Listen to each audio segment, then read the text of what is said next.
أعوذ بالله من الشيطان الرجيم بسم الله الرحمن الرحيم الحمد لله والصلاة والسلام على مولانا رسول الله صلى الله عليه وسلم وعلى آله وأصحابه أجمعين وتابعين لهم ومن تبعهم بإحسان إلى يوم الدين اللهم اجعلنا يا مولانا من المحبين التابعين لهم بإحسان إلى يوم الدين.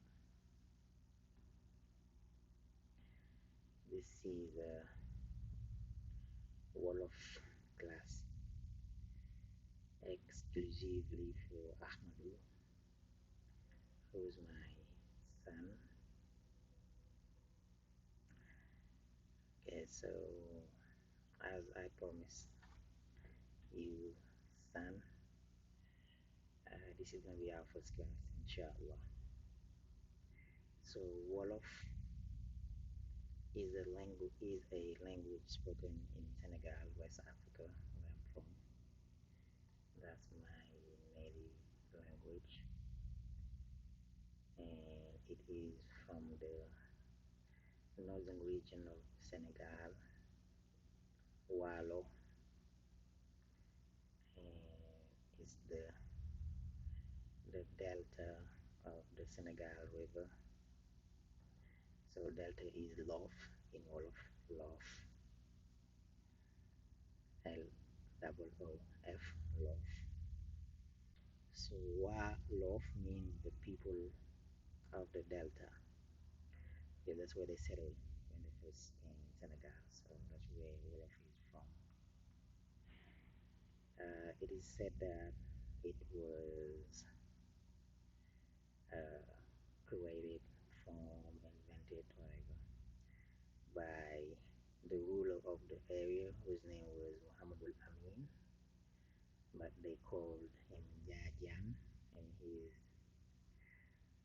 known as Njajan Jai. But his name was Muhammadul Amin. His mother was Fulani from Bakel, and his father was a jihadist. Like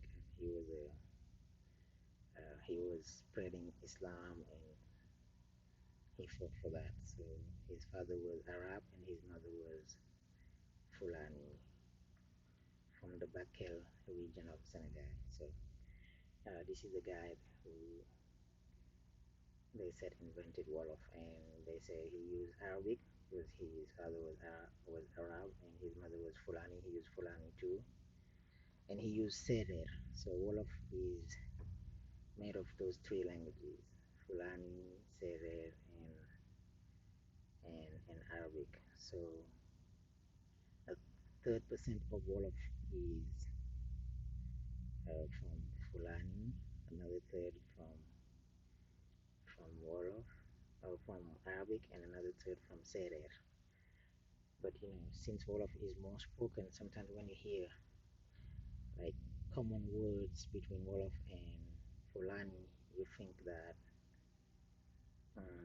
like the Fulani borrowed those words, but it's not the case. It's the other way around.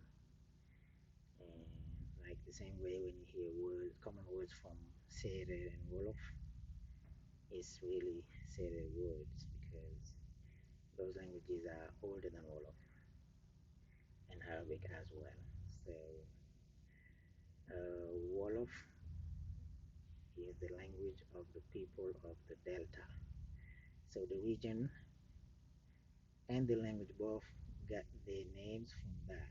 Wa, Lof, the people of the Lof, and Wolof is, so finally they say Walo.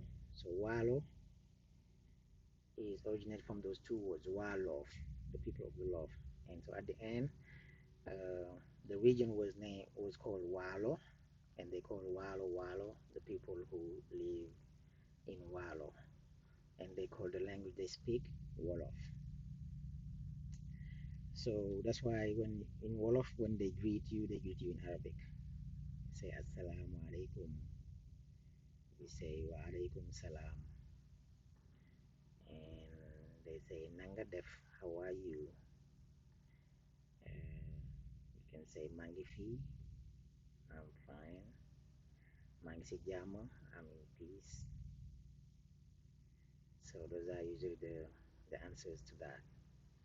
Nanga def. And nanga def and nakanga def is all the same. But I always prefer to say the shorter thing. Nanga def is a lot easier than nakanga def. But it's good to know that nanga def and nakanga def is the same. Nanga and naka is the same. Na is short for naka sometimes. Yeah, in this case. So nanga def, nakanga def is the same. Mangi fi, mangi fi rek, mangi si jam. You can like reply with all of that. Nanga def, mangi fi. Nanga def, mangi fi rek. Nanga def, mangi si jam. Sometimes they can say nanga def, you say mangi fi. They say yangi si jam. Are you in peace? You say wow, mangi si jam. Yes, I'm in peace. And then usually when they greet you, they ask you about your people. Like Ahmadu nanga def, mangi fi. Naka sa yai? How is your mom?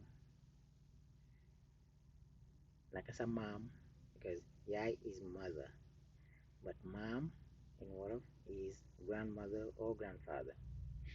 You see, so they can say naka sa mom bu góor, your grandfather, your male, yeah, your grandfather. Okay, because mom alone means grandparent, so it can be a grandmother or a grandfather. So they can add the name naka sa mom Karen if they know their name. If not, they just ask naka sa mom bu góor, how is your grandfather? Naka sa mom bu jigéen, how is your grandmother? Because góor is male or man, and jigéen is woman or female. You see? So yeah, like xaj is dog. Like naka sa xaj bi, how is your dog? Naka sa xaj bi, how is your dog? Okay. So I guess we're gonna keep it short so that it doesn't get boring and too much information at the same time. So I know you already know these words and stuff, but it's good. Let's keep it short, and in that way you can get more out of it. So I'll try to to write everything in the comments and explain there other stuff, inshallah. All right, Assalamu alaikum wa rahmatullah, Mr. Ahmadu. I love you. Be good and be the best you can. Fi amanillah.